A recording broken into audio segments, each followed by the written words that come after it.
Anyway, welcome to the More Than Cricket podcast, Nathan. How are you? Very good. How are you? Yeah, not bad, not bad. Yeah, what a day.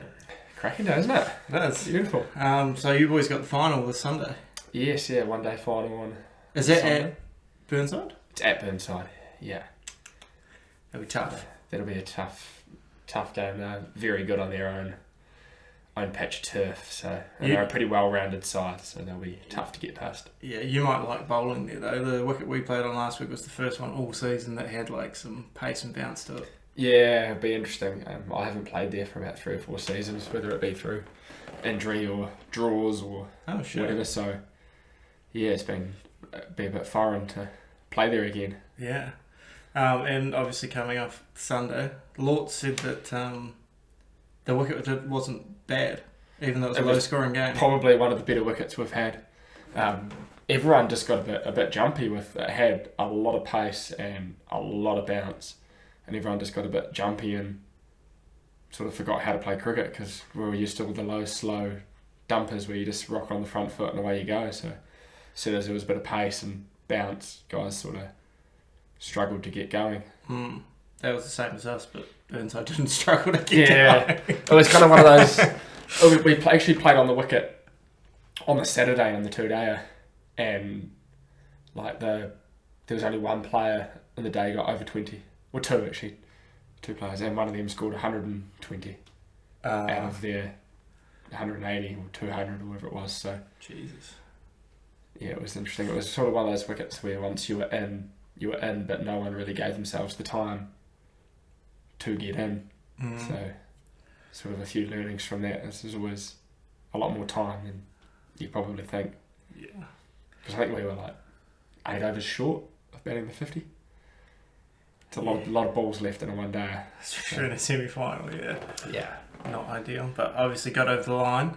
Yeah, we got interesting that second over, Dan went 6-6-6, and I was like, oh dear. Yeah, who bowled that? Young Zach Hitchcock, 6-6-6, and then sort of stuck to his guns and just banged in a length, and luckily Dan couldn't control himself and went again and put me under a sky. I first came back from a broken thumb, so which ironically broke against you boys. So how is the thumb? Still reasonably broken, but yeah. I sort of bowling hand as well. Yeah, bowling hand, so hard to hang on to. But I sort of just turned a bit of a blind eye to it now, and it'll be right. It looked quite funny. I wore a left-handed glove, so I had a bit of protection on it. So if I got hit, at least there was some padding on it. Yeah, that's a good shout. Yeah, but it worked well. Which is good. What's the story? Who you guys got on Saturday? Second day against Burnside, so we've got them Saturday, Sunday. Oh shit! So we've got them second day of the 2-dayer on Saturday. Is that at Burnside? At St Albans Park, and then in the one-day semi-final or final, on Sunday at Burnside. That's interesting. What's the situation of that? We're in a pickle. I think we're about 50 behind on the first innings. How many overs left? That's it. So they're into their second dig. Oh, right. 7 overs into their second innings, and I think we're 55 or something, 60 behind. Oh, yeah. They're 1 down. So. Oh, Scott Janet turned up against you. Yeah, he was the one that got 120, and the next high score was 19 or something. They're a pretty good unit, Burnside. They're a good unit. They just keep coming at you. They a very well-rounded club cricket side. They don't lose a lot of players. They don't have a lot of players come back in, so they keep the same group for the whole season, basically. Which is interesting when it's like a university-based side. You'd think that they'd have the most rotation out of anyone. Yeah. Especially with their young boys, but no, they are sort of proven to be over the last 3 or 4 years to be one of the better sides. Yeah. You know, that combined points table, they're always in the top 2. So. Yeah. That Oscar Jackson looks like a handy cricketer. Yeah, he looks like he's got something about him. So yeah, hopefully he's got nothing about him on Sunday, but yeah, he looks like they've got some good young guys with good heads on their shoulders, which is sort of rare to find. The double of a good young player with their head on their shoulders. So yeah. And obviously it's your first season at a new club. Left us at the end of last season. How's that all been going? Yeah, really good. It's sort of it just sort of rejuvenised my cricket a little bit and brought back a bit of energy and got rid of a little bit of staleness, I guess. It's sort of nice to have a change and still have the relationship I have with the East boys, which is good. Yeah. Still, there's no bad blood or bad terms. We'll come hard at each other, but we'll all have a beer. I was surprised the boys didn't fucking rip into you that first game. It was all very light-hearted. It was all very light. Well, considering I was having coffee with Hampo and Jed 3 hours before we started. I could have sworn Hampo was like, nah, fuck. As soon as he's out there, fucking gonna rip into him. Hampo and I had some good exchanges, but actually, yeah, that first I sort of turned a bit of a blind eye because Hampo's a bit like me. He needs to get into the fight to perform well. Yeah. So if you give him nothing back, yeah, I think he doesn't get him as much into the fight. Yeah, you did that really well because he was wanting it, eh? Like, he come on, boy, down the leg side. Fucking. Tell me I was bowling 110. Yeah. Which on occasion's probably true when the rhythm's not quite right. There's a few powder puffs in there. Yeah, he's like one of those guys that if you bite back, that's when it'll really. Yeah, he's just a competitor, and he's a bit like me where I want to basically pick a fight to G me up and get me into the match. Yeah. But then he'll also be the first man, and likewise, I feel like I'm always the first person to have a beer with you at the end of the day and have a joke about something I said or how hard it became. It seems to be like the ultra competitive guys that are like that, because Lawton said the same. He said that like him and Matt Hay just clash on the field, but they love having a beer afterwards. Even though he said like the other two most competitive guys he's met. Yeah, I think there's probably a few guys around the club cricket scene that do, and typically it's guys who have played A cricket and played that next standard of cricket where you do get that a bit more and you do have to be pretty mentally tough, and you learn more about your game and finding ways to get yourself into the fight. And for me, I learned very quickly that if I get fired up, give someone a spray, it gets the blood flowing, gets the juice flowing, but then you don't sort of try and take it too far. You got to know where the line is between giving someone a spray and then turning it into abuse, effectively. Yeah, and obviously, so how long were you at East for? 10 seasons. 10 seasons, maybe 11. But I spent 2 whole seasons injured. So I think I played for about... I only played 110 games in that. Oh, sure. You say only, but... Yeah, it's a lot of games, but yeah. It's a lot of games, but then across that many seasons, I probably should have been over 150, if I had to stay on the park. And obviously, before I joined the club, you'd had experience in, A cricket and the sort of the first class scene. What's your experience with that been? At what age did you start playing high levels? And yeah, that experience was probably the best and worst thing in my life, really, which is quite ironic. I guess I started in the scene coming out of sort of South Canterbury stuff and under 17s, 18s, 19s, and then playing the regional tournaments, went to Christchurch Metro and Buller and all that, and then getting picked for the Canterbury 17s, 19s out of that, and then that's sort of your stepping stone to the A side, your foot's in the door, and then moved to Christchurch permanently, and then became a permanent sort of spot in the A side, and then I guess performances just got me into that contract position. Yeah, so how many sort of games had you played for A's before you picked up the contract? I would have played... It would have been probably 4 seasons of A cricket before I got a contract. And I was always, before I got a contract, I'd done probably, I think it was 3 games running the drinks. Yeah. And twice being told, yep, you're going to play, and then something's happened in the warm-up. I remember one in Auckland. I was going to play, I was going to make my one-day debut against Auckland, and Andrew Ellis broke his thumb in the warm-up, so they needed the batting cover. So I had to drop out, and 12th man, who was a batter, came in. So I was warming up as if I was going to play, and then 10 minutes later I was running the drinks. Jesus. So that was sort of the first, I wouldn't call it setback, but the first sort of bit of bad luck. And then the second one was got picked in the 12, was probably going to play, and then Matt Henry got released from the Black Caps the night before the game. And I had my bag packed ready to go to the airport, and had to unpack it, which is totally understandable. You know, you got a guy of his quality coming back, someone has to give way, but I guess it was just another bit of bad luck on top of more bad luck. Yeah, that's tough, eh? So did you ever end up making your debut? No. So the game was told, look, mate, you're going to be playing the first Plunket Shield game of the season, and we went down to Alexandra and played a warm-up 4-dayer against Otago, and I decided to rupture my pec.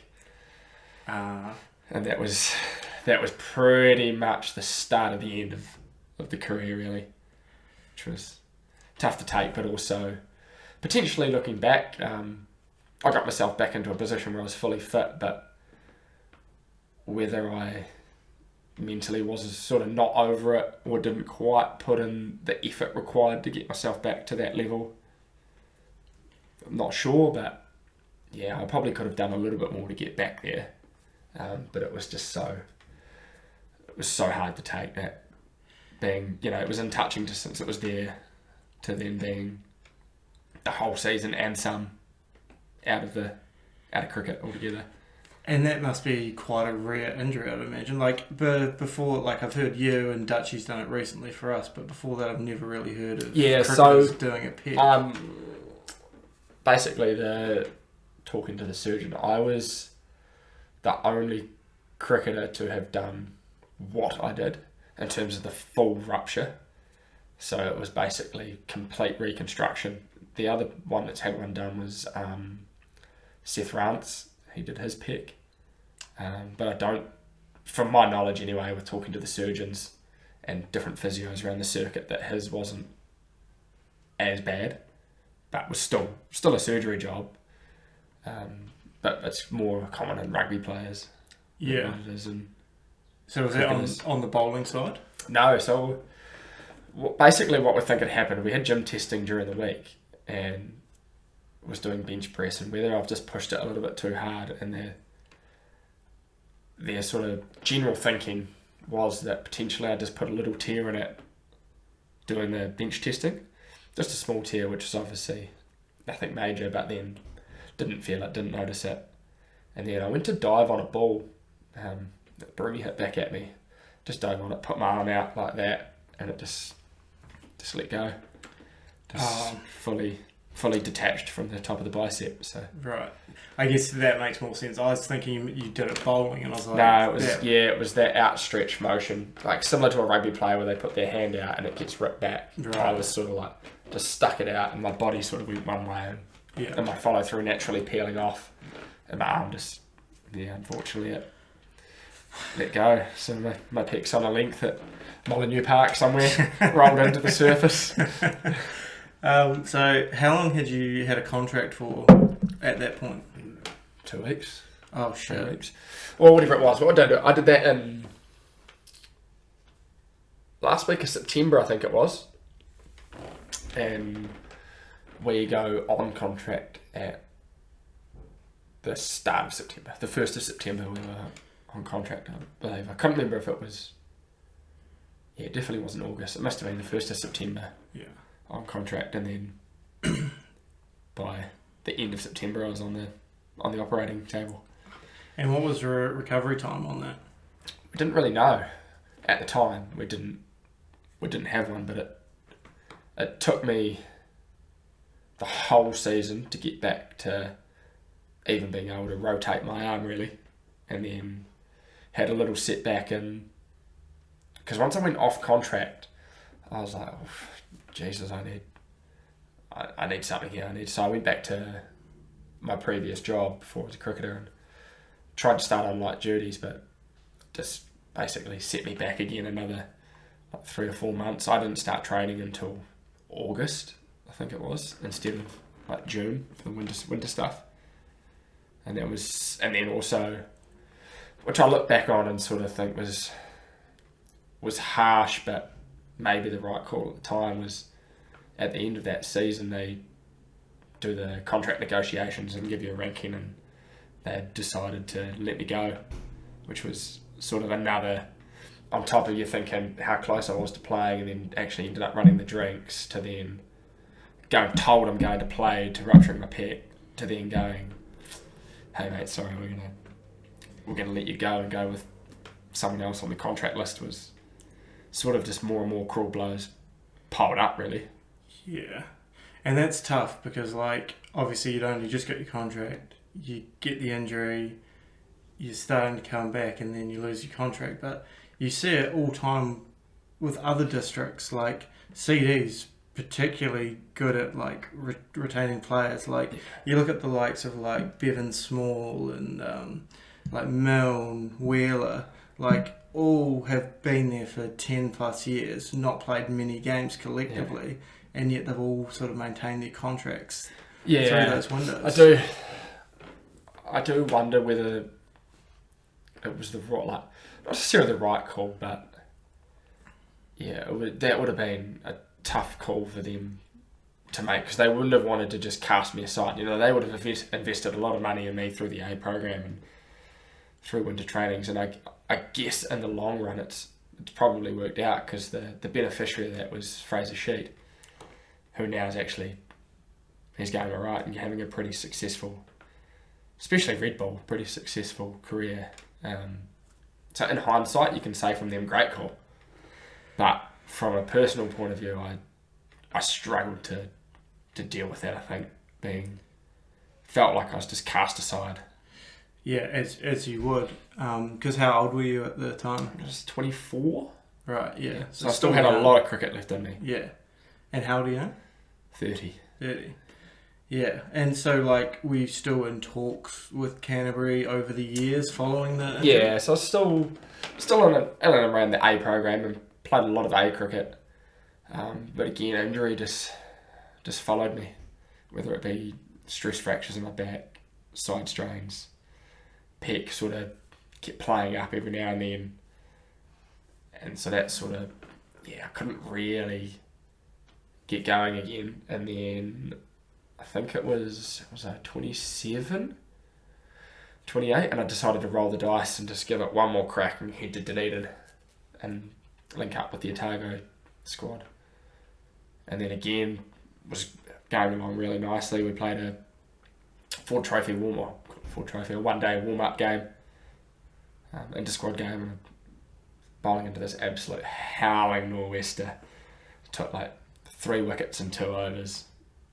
And was in talks about being in the squad for the next Ford Trophy game, and then bang, to my side. All over. Just pinged that literally that afternoon that we were talking about the possibility that I might be in the 12, and then 2 hours later I'm on the physio table going, shit, I think you got a side strain, mate. So that was, in my head, that was when I knew I was done. I had enough.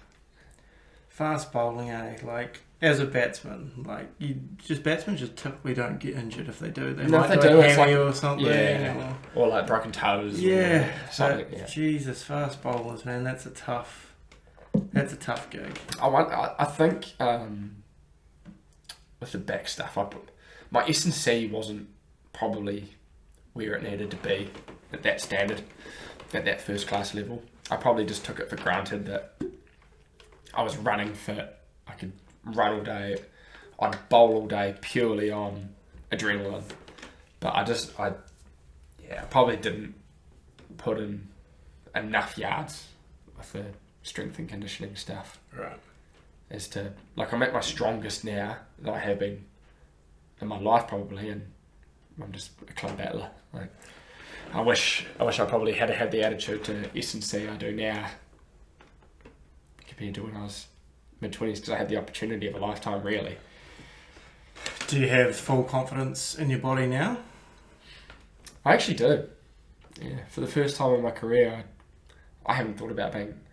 I mean, I broke my thumb, but that's like a freak fielding accident. I haven't had any niggles, no hammies, backs, shoulders, ankles, nothing. So probably speaks volume of where I am at physically. Yeah, and I mean, like, just having that confidence in your body, like, just the mental aspect of being like, okay, I'm good here, I can charge in, I can bring my full intensity into the bowling crease. Like, that must have a big impact, like, on bowling performance, right? Like, having that 100%. mental assurance. Having that, yeah. I think, especially after that side strain, because there was still a lot of time left in the season when I was in Dunedin, and then played a few A games once I got. It was early enough in the season that I got back for some games, but then I just didn't have the confidence to follow through. It was like I was holding back a little bit, but I guess now I just run in the bowl. Yeah, I got no worries in the world. That's nice. Which is a big shout out to Judy Roberts. Do you do some work with Jed? I see Jed once a week, and that's having honestly doing the once a week session with Jed has got me in the best shape I've been in. Yeah. Get fit, no shit. Get fit, no shit. Jed extend. Too easy. But it is good. It's enjoyable. It's fun, and we're seeing and feeling changes, which is good. Like my body shape's changed a little bit. I feel healthier, I feel stronger, and probably this season's been the quickest I've been bowling in a lot of seasons, really. Right. Which is good. On a consistent basis. There's been a few games where you're on low, slow ones where kind of you feel like you're bowling 110, 105. And, yeah. There's been a few at St Albans Park that have been pretty low and slow. Bowled the keeper up there this year. Did you? Yeah, oh, that'd break the ego, wouldn't it? Well, I got my first career stumping. Yeah, Scotty got me a wee leg side stumping, which was good. But yeah, on the whole, this year's been, the pace has probably been up, which is probably a credit to where I am physically. Have you ever had your speed like clocked in A's? Do they do much of that sort of clocked stuff? Against Auckland at Main Power Oval, one game where I got my tail up. And I was touching in the 140s then. Oh shit. But I wouldn't have thought over my career I would have been much over the 130s on a consistent basis. Which is still, I guess, the fact that I swung the ball. You know, you look at your Trent Bolts and stuff like that sit around that 135, 136 mark, yeah, and move the ball. It's probably harder to play than 145 and not moving. Yeah. I mean, 150 is starting to get just... I'd take 150 straight up and down over 135 hooping. I think I'd take 135 hooping. Might hurt a little bit less when it hits me. At least I've got an excuse when I miss it. Yeah. But, yeah, I'm happy with where the pace is at the moment. Obviously not career best, but in terms of the last probably 5 seasons, especially post-injuries, it's probably at its best, which also adds a bit more confidence to everything. Yeah. And so, like, with first class cricket, is there still hopes and desires there? Nah. No? Nah. No? No, not one bit. I've done my dash. I wouldn't be... As much as I say I'm physically in the best condition I've been in, loading wise, I wouldn't even be close to being able to play a 4-day. Like, I basically just manage my loading. My loading is I don't bowl. I might bowl some left arm tweakers at training on a Tuesday, and I'll bowl 4 or 5 overs on a Thursday just to look after the body, and then have at it Saturday. Do you think if you wanted to, you could get your capacity up to that If standard? I wanted to, yeah, I could. Yeah, there'd be no reason why not. And is it just more so like the fact that you've been there, you got so close, you had the injuries, you didn't have the opportunities? Is it that sort of thing that you're just like just mentally, I don't have it in me to... I definitely don't mentally have it in me to get close and then have it whipped away again. Yeah. But also, it's time to invest in the young boys.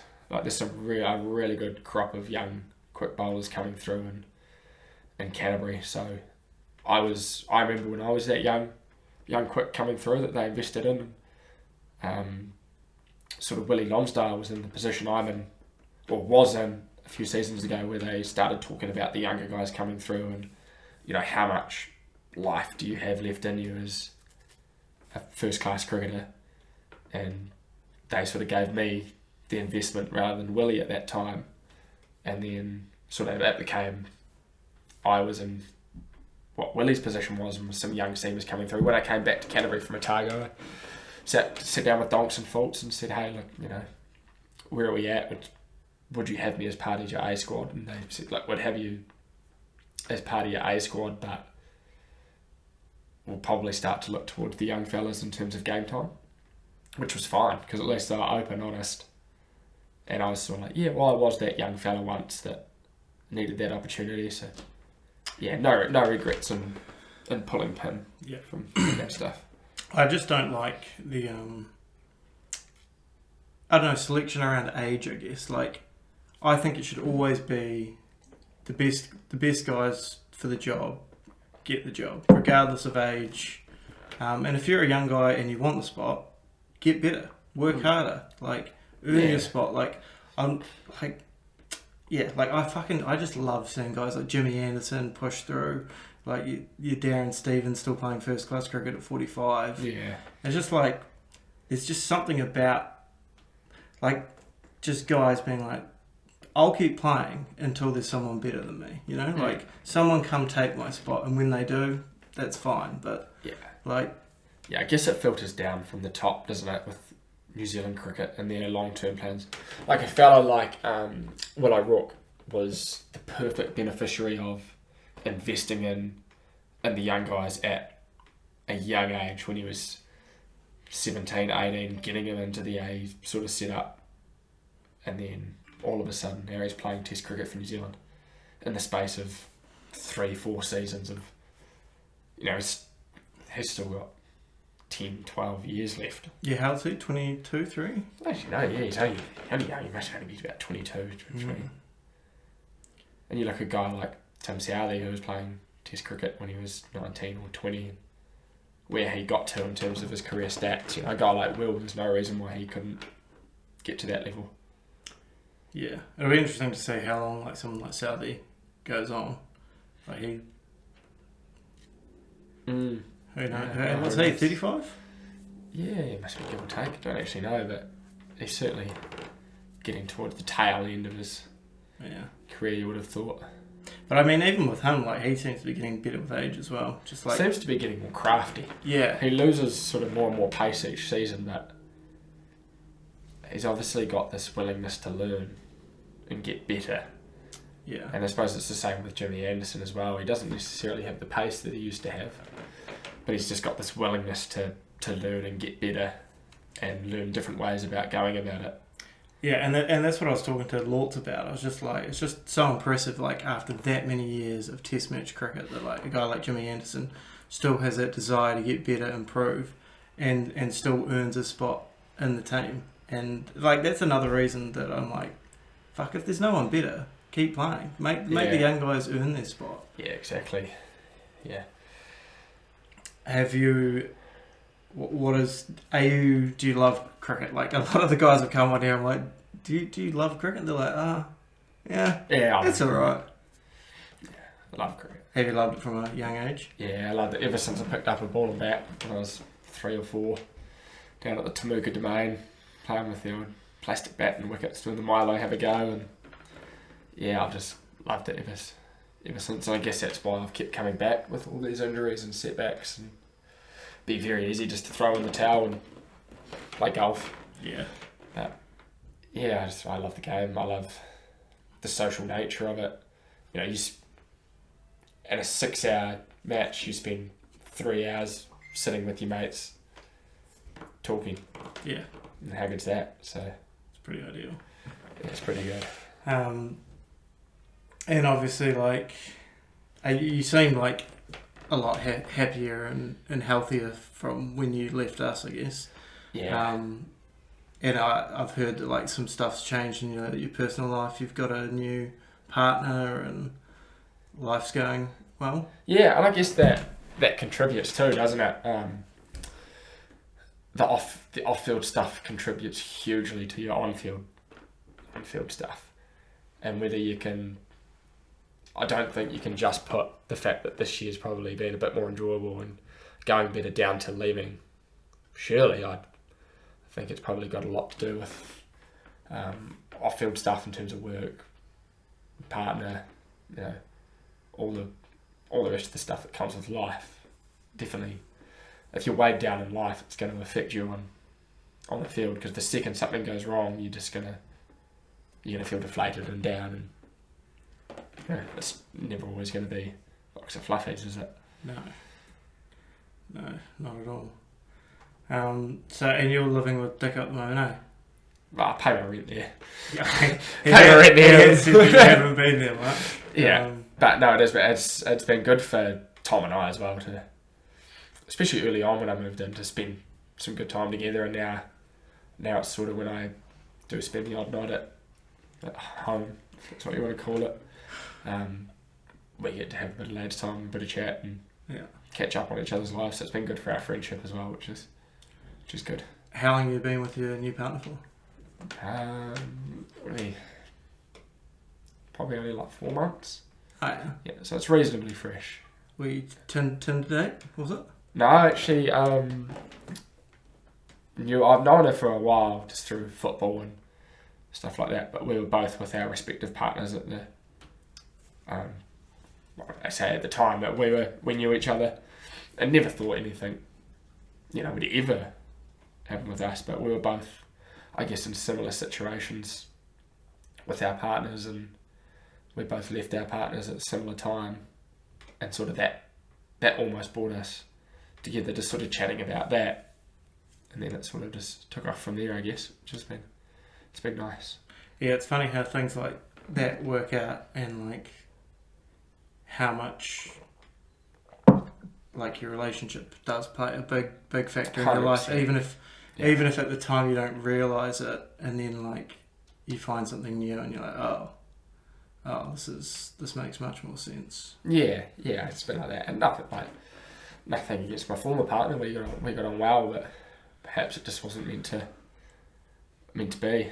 Yeah, that's how I felt with my ex as well. Nothing against her, but yeah, I guess it's part of life, and unfortunately, you have to go through that sometimes, and you do come out the other side of it. And I hope that she has or does, or she's moved to the UK, so I hope that's going really well. Oh wow, she's doing well over there. But yeah, it's at the moment things are really good. That's just nice. That's good, yeah, and that just flows on to everything else. And what else do you do with your time outside of cricket and work? Well, it's a lot of golf. Golf. I've had a little break from golf for the last sort of couple of months, but I always have a bit of a break this time of year, because as soon as cricket finishes, it'll be into winter golf season on a Saturday, either Saturday morning, Saturday afternoon. Get out there for a hit, and then a bit of retired from Premier football a couple of seasons ago, and now I just play Sunday League, and don't really need to worry about training and stuff like that, so that keeps me pretty occupied. Oh, that's pretty good. I didn't even know they ran Sunday Leagues. Yeah, it's actually a really good comp. I mean, I sort of thought coming from top flight to Sunday League might be quite a hard transition, but she's been really impressed with especially the top sort of 4 sides in that Sunday League. It's been really competitive. It's just like a bunch of guys who don't want to train. Some of them, like most of them, will have families, so it's hard to train Tuesday, Thursday, play Saturday, and have that time and commitment. They can not train, rock up on a Sunday 20 minutes before kick-off, and go for a beer after, and happy days. That's so ideal. Whether we win or lose, we'll go for a beer and do the fines, and have a good old trip at the end of the season. What handicap you playing off for golf? I'm off a 6, but I think I'm probably realistically more like an 8 or 9. Just a couple of good rounds, really. Golf must be so much more fun at that. Like, I'm battling to get around and under 100. Yeah. And it's a much longer day. You also end up putting a lot more pressure on yourself, though. So it's like, off a 6 puts me off a course 4 at my home track at Templeton, and one hole can kill your day. Yeah. One hole can put you out of the prize money. Yeah, basically. That's true. Are you left-handed golfer? Right-handed. And you bat? Bat right-handed. Yeah. Yeah, and left-handed, right-footed. Well, bowl left-handed, throw left-handed. That's so bizarre. Bat, bowl, kick, right-sided. And what position are you in football? Played centre-back for the last 7 years, and then previous to that I was flicking between goalkeeping and centre-back, which I enjoyed, because I got the best of both worlds, because I probably felt like I was a better goalkeeper than I was centre-back, but I enjoy the contact of centre back, and again, I guess similar to the cricket thing, getting in the fight, being man on man, and getting to put on some hits, which in football's not really a regular thing. So for me to be able to put on some hits and some contact and sort of slide into guys and have the ability to weirdly sort of my size crunch people, it's quite fulfilling. Yeah, it's interesting because like I've never understood guys who play like defensive positions in sports. I'm like, why don't you want to be scoring the goals? Yeah, I just love the contact. Yeah. Of being able to, like if I played rugby, I couldn't hurt anyone. I couldn't tackle anyone that hard that they struggle to get back up. Whereas in Nathan, that's why you just catch and run straight. Yeah. And with football, I can just line a guy up and just go up. Like my dad used to coach me as a youngster, and his sort of thing was, it doesn't matter how big you are, if you always go in the hardest, you're going to come out the best. It's the guys that don't go in as hard that come out injured. Yeah. And it's true, because I'm 85 kilos dripping wet, and I can go through guys who are pushing 100 and leave them on the ground, which is always gives you a bit of confidence. Yeah, that's so true. Like, I've always played rugby and I've just always hated defending, and then just going in like real timid, just getting fucking steamrolled. But then like the times where you actually go in with like intent, you're like, oh, I can actually tackle. Yeah. It's just about going in with that. Yeah, intent. sometimes you just got to be brave, I guess. Yeah. Have you ever played rugby? Played a few games here and there. It just got too physical for me. I'm out of my step. Like through high school and that, I played a few games here and there, but everyone just got too big. I was too fragile. It didn't matter how hard I went on at rugby. Like, you've got 6'8" Tongans at 15 years of age just running over you. Like, no, thank you. Yeah.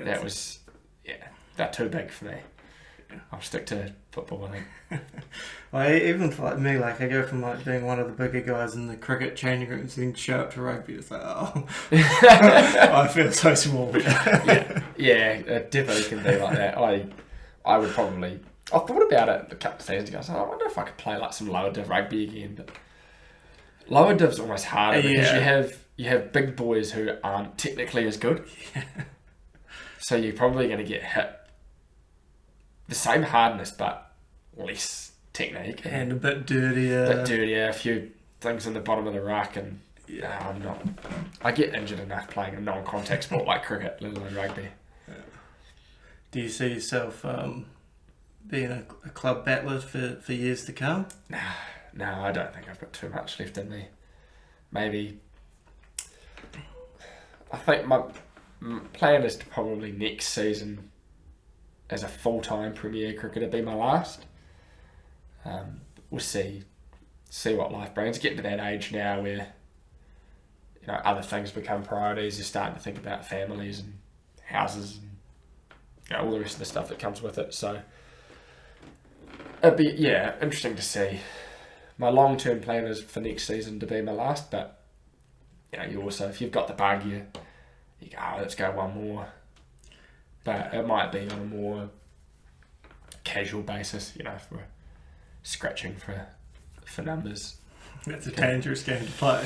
Get roped in. So many times guys retire and then get roped in week 1 of the next season. Like Jed this season. Yeah. But it's like, I want to be able to probably do a little bit more with my Saturdays. I miss out on a lot of events, like this weekend, like I guess for example, like Electric Ave this weekend, had tickets, was like excited to do something like that with my partner, and then sorry, I got cricket love. And I mean, for a final, happy. Yeah. But it also, a lot of those events are on Saturdays. Your beer fests and stuff like that are all Saturdays, and it'd be nice to sort of be a bit more social. Yeah. It'd be good. I'm just going to punish myself. I'm going to try and go play like the over 50s World Cup. I'd love it. And I think that's why I'd like to drop it. Well, not drop it fully, but maybe take a step back and then play some prezzies sort of 35. Once you've sort of got your family set and kids are old enough to just come to cricket for the afternoon. Yeah. And then, Yeah, I'd love to play that over 40 stuff. It'd be sweet if they start getting like more funding and stuff like that behind them. And I'm sure in years to come they will. Yeah, it seems to be picking up. It's starting to pick up a lot of interest and a lot of popularity. Like it's new. It's sort of like it's almost going through the same path that women's cricket is, where it's starting to get a lot more recognition and a lot more investment. And I think with the over 40s, 50s, 60s stuff, it'll start to pick up popularity, and you'll probably find a lot of international cricketers may start to get the bug again. It's and like, fuck, by the time I get there, it's going to be too hard to crack the team. Yeah. And I'm thinking the same thing. Like, yeah, why not actually? Yeah, it'd be all well and good to play this over 40 stuff, but I might not make the side. Yeah, and then it's just like a team with 4 more black caps. Like, fuck. Yeah, so I guess it's finding that balance between it being a bunch of ex-first class cricketers and a bunch of guys who are talented that sort of just want to keep playing the game. Yeah. That's the thing. What was I going to say? Oh, you're obviously, you love your stats. You coming up on any, do you have any like wicket milestones before you retire? Anything that's coming up? I don't necessarily have targets, but I've just ticked over 250 Premier wickets from like 120 games. That's across all formats? That's across all formats, but can't remember if we played T20 early on. I think we played it early on, but when I was still playing Premier Cricket, we're playing with a red ball. It's great. We're playing one days with a red ball. I thought it was Christmas. No, we got this white ball stuff in, and I stopped taking wickets. That's awful.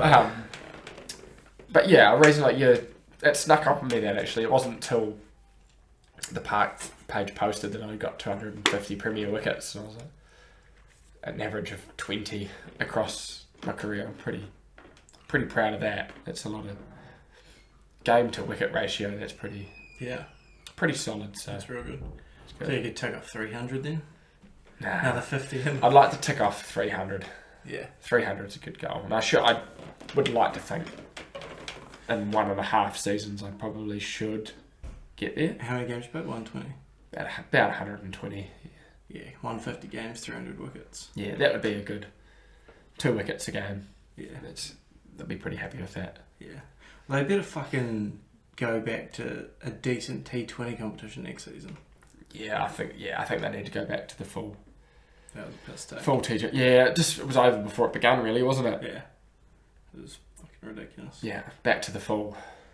Yeah. I like the Thursday night stuff. Well, yeah. It's hard. I mean, it's hard to sometimes get there for a 5:30 start. But I mean, guys, all teams are training Tuesdays, Thursdays anyway, right? Exactly. So, like, just take the Thursdays off. And it's quite good. Like, clubs opened up there. Like, I always remember when I was playing for East on Thursday night, there'd be a barbecue. Guys would be up on the balcony. Bar would be open.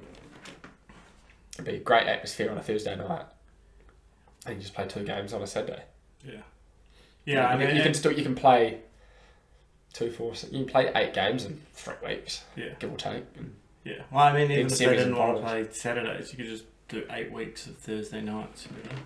Yeah. I don't think we'll be far from potentially dropping 2-day cricket and going to all 1 day. Do you think they'll do that? Don't know. I think lower grade stuff has to. Oh. Purely for the popularity, like, to keep guys in the game. Fucking ridiculous. Like, our Div 1 boys, 45 overs. It's a glorified 1 day. You might as well it's 2 1 days put together. Yeah. So you may as well go to, like, declaration or time cricket or, similar to what the UK play. Yeah. But, like, I was saying to Law, it's like, even as a batsman, like, getting to bat 60 overs, like, you're not batting all day. Like, you could even go to, like, 1 innings, and it's just 100 overs. You could just take away the 60 over declaration. Yeah. Or just make it a 1 innings. And just say, have at it. Yeah. But, yeah, it'd be interesting to see what happens with the... Personally, I like it as a bowler. I can settle into a spell, and I can get through some overs, and you don't have to... If you're on a heater, you don't have to go, he's only got 3 overs left, I better pull him. And it is harder from that aspect. If guys are bowling really well, it forces batters to probably dig a bit deeper and fight for a bit longer. You can't just go, sweet, he's got 2 overs left. I don't mind if he bowls 12 dot balls here. Whereas in the 2-day stuff, like a guy like Theo, just parks up at one end, takes 5 for 20 off 10 overs. Yeah. It's also a bit shit for batsmen, you know, like you might bat twice in one weekend, or you might bat once in the first week and not bat the second weekend. So. Yeah, I've seen a few plastic bags over the years. Yeah. That's a tough sell to players, isn't it? No, yeah. Like if you're an opening batsman, show up, you could get 100 in the first dig, and you go home with a plastic bag. We'll bring a plastic bag the next week because you've nicked off for 3 or 4. Yeah. So I think lower grade stuff, it has to go. I think they'll keep it in Premier for a little bit longer, but I can see it going the way of it not being a thing. No. Well, they obviously don't even see like club cricket as any sort of platform for selection for high levels. Nah, yeah. Because it doesn't club matter. cricket's irrelevant. Yeah. They don't care. It's about A performances on better wickets. Yeah, but I don't even think they really select the A program from club cricket either. It's more like who's young and looks promising. Yeah, so definitely a lot of... But then you look at guys like Matty Hay that are still kicking around the A side. They bring a lot of experience for those young boys, so you have to keep some older guys around. And Matt's still got the capability to play. I'd probably see him playing T20 for Canterbury maybe. But you've got to have those experienced heads in that A side, or they're not going to learn. No. Coaches can only do so much. When you've got the experience out there on the field, they learn. The young fellas learn how to win games or fight to draw games or whatever it may be, the situation dependent. You can learn that off guys who have played 50, 60 A games. You're not going to learn off someone who's been bullying school bowlers around Hagley Park. Yeah. What was your experience with like the A system in general? Because obviously that doesn't pay, right? No, it was. Do they cover any? Tough. Yeah, really tough. I was lucky that I was part of the A setup that had money, whereas now it's pretty. Canterbury Cricket the whole is reasonably skint, but I got to go to India. I got to go on those New South Wales tours. Played against the Sydney Thunder. Played against the Thunder Academies, the Sixers Academies. And those tours were... I learned so much on those tours. Like we turned up to play New South Wales second 11. When Nick Maddinson's opening the batting. 11 of the 12 players in that squad played in the Big Bash at the time. Sure. And the one that didn't was Henry Thornton, who bowled like 145 clicks. Like the ball was hitting the gloves before guys were playing a shot. And like that, to play against those sort of boys was incredible. Like you just learned so much. Yeah, so like those tours were all paid for. Didn't have to pay a thing. But now, like, wasn't there like a tournament recently that Canterbury A's didn't even go to because they didn't fund it or something? Not sure. It's hard to know when you're not in the setup, but there was definitely like a tournament. A few A squads were at, and Canterbury definitely wasn't one of them. Yeah, which is... I don't think there's a lot of money in the kitty, but... Mm. And so, it is an expensive program. Well, I could imagine, You've got to feed 12 blokes, pay for 12 blokes accommodation. That's airfares if you're going to Wellington or Auckland. Like, it's a huge cost a year. Yeah. What was the... So were you working full-time when you're in the AIDS program and then you train on top of that? And what was the training? Training would be like Wednesday nights, club Tuesday, Thursday, play Saturday, quite often play Sunday. And then if you were, I don't know if elite's the right word, but the crop of A bowlers or batters who were a chance of playing for Canterbury, you went along to Canterbury trainings as well. So for me, I was still working 55 to 60 hours a week and doing some form of training every day, whether it be gym, running, actual cricket training, playing Saturday, Sunday. I don't recommend to any A cricketer to be a tradie and try and make it. It's just too hard. It's too hard on your body. be the main thing. Not necessarily time, but on your body. Yeah, you just physical all day at work, then you're training, and then you're sleeping and repeat. Yeah, it would literally be gym, work, train, eat, sleep. And I was on repeat for that for 5 years. Jesus. Yeah, that's a lot to commit to, especially if you want to do it properly. You probably don't want it. You probably almost want to be working part-time to give yourself that break. Yeah, or a job that, not necessarily easier, but less manual, I think would be the way to go forward. Yeah, you need to make a decision early on probably what you want to be. If you want to be a cricketer or if you want to be a builder. And if you want to be a builder, it's bloody hard to be a cricketer at the same time because it's hard on your body. Yeah. No good. How you feeling? Anything else you want to chat about? Oh, whatever you've got to throw at me. I don't prepare for these at all. No, we've covered off a pretty good range of topic, which is good. It's been bloody good, it's just nice sitting down talking to guys that, like, even me and you, we've played together for a couple of seasons, and like we probably never actually sat down and had a one-on-one chat.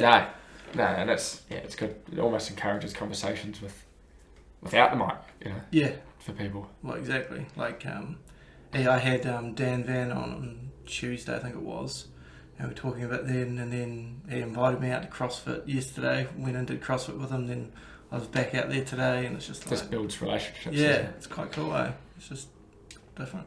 It's nice. And even like the guys in the shed, like, they like listen to like Tom Gooday's podcast, and now they're like chatting to him about things that came up there. And... Yeah, well, it's an easy way to probably... Like, my closest mates will know, you know, like your Kennys, Leos that were with me on the journey know Tommy, like the journey that sort of peaked here put me on, and how much I didn't deal with it for years. Like, it held me back I probably didn't deal with it properly for like 3 years, 4 years even. Even now I still hang on to some of it.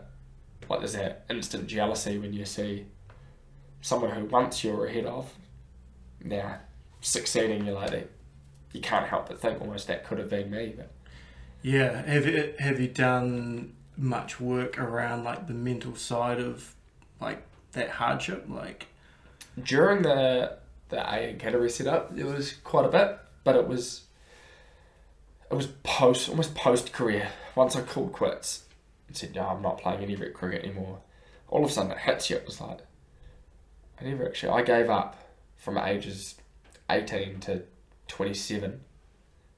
I didn't play a game. It's like, that's a lot of time to give up, to effectively not play. Yeah, and I imagine like from a young age you had hopes and dreams. I think from like, once I actually sort of got picked for that Canterbury 17 side, all of a sudden it was like, a kid from Temuka can succeed, can take the next step. And I guess that was the added pressure of coming from a small town. Every time you went home, or you were out in town at home, everyone just wanted to talk about cricket. How's the cricket going? How's that going? And then post injury, it was, shit, he injured. Sorry about the injury. And it's like, just everywhere you went, when you went home, there was constant reminders of the fact that everyone was really behind you and wanted you to do well, but also kept asking, you had to have the same conversation over and over again. Yeah, that'd be a tough ask, And I guess like that's quite a cool thing about the podcast, is giving guys like a voice to express like what they've been through. And because a lot of guys will sort of see me for the face that you put on there. You're happy-go-lucky and not much phases you, but yeah, the guys that were closest to me at the time, especially Leo and Ken, they were sort of in the squad at the same time. They knew how much that hurt, and they were always there. They're always there for a cup of coffee or a yarn, which is really good. It shows how much they care about everyone around them, and how much they give back to Shirley and club cricket in general. Those guys are always keen to play. They're always keen to give back. Always keen to have conversations with guys, which is good. Yeah, And yeah, like for like hopes and dreams to be like cut down because like your body lets you down in like just the most unfortunate ways. Like, of course, that's going to bring anyone down, and it's always going to be hard to come back from. And yeah, it's always going to be a tough one, especially like if you know you've got like the ability and stuff, and you're so close, and you're just like fuck. Yeah, it was there, and then you build all this hope up. You're like, oh sweet, got my Canterbury contract. Sweet, next step, I want to work I want to get into like being first choice Canterbury, and then suddenly you start looking at New Zealand A, and then hang on a minute, I can play international cricket here. Whereas I never got to experience that. No. It was sort of just before it started, it was gone. And things can happen so quickly as soon as you hit first class. Like you have a few good games, and then you are on the radar. And yeah. Oh well. Here we are, still running at it. Sylvan's Park every Saturday. Trying to drop one short, thinking I'm still quick, getting pulled off fucking 6. Fucking hell. But no. Very good. No.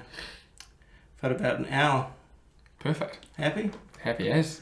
Thanks for coming on, mate. No worries, thank you for having me. Been bloody good. Good. Thanks, mate. Cheers.